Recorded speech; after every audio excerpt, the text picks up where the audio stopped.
I husets badeværelse er det på tide at få malet den gamle fyldningsdør. Start med at løfte døren af hængslerne og stil den på et par klodser. Hvis begge sider af døren skal males, så kan det være en god idé at lade døren blive hængende på sine hængsler. Dæk gulvet til for at undgå malingsstænk. Til denne opgave skal du bruge minirullesæt, skraber med hammerhoved, spatler, vinklet pensel, flad pensel og sandpapir eller slibesvamp. Hvis døren har hængsler og håndtag, der ikke skal plettes til med maling, så kan du afmontere disse eller dække af med malertape. Begynd med at vaske døren af, dette med et anbefalet rengøringsmiddel. Tør til sidst over med en ringklud. Hvis der sidder gammel løs maling, skal du skrabe dette væk.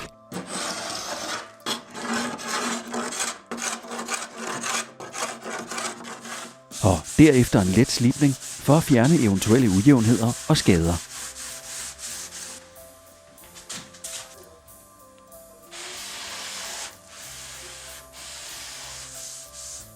Tør resterende støv væk med en mikrofiberklud.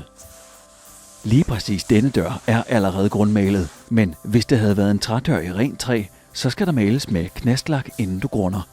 Knastlak er et effektivt middel mod knastgennemslag. Der skal så spartles ujævnheder, revner og sprækker.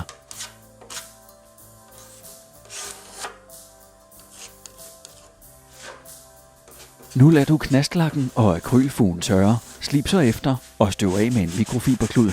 Derefter kan der igen spartles. Hvis spartlen er sunket igen, så skal det have endnu en omgang akrylfuge. Ved den sidste påføring er du nødt til at være omhyggelig med slibningen. Så skal der grundes. Start med den skrå lakpensel og mal de profilerede kanter i fyldningsdøren. Mal dernæst midterstykket med minirullen. Stryg efter med ProModeleren i træets retning for at få en pæn overflade. Stryg også de profilerede kanter med den skrå lakpensel. Tør den maling af, der er kommet ved siden af fyldningerne, da der ellers er risiko for, at det tørrer og danner en kant.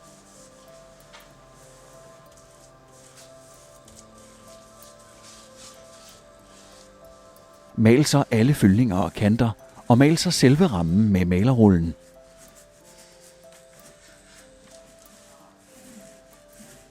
Stryg så over med en ProModeler.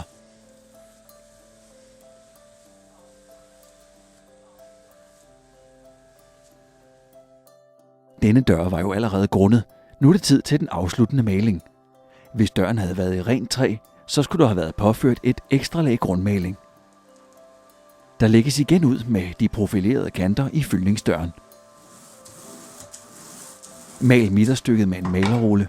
Lav derefter en flot ren overflade med ProModeleren.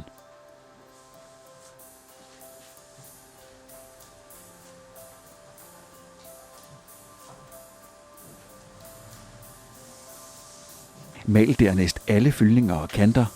Så er det tid til selve rammen. Påfør maling med malerrullen og afslut med at trække ProModeleren i lange lige træk med træets retning. Lad det tørre og gentag på modsatte side af døren.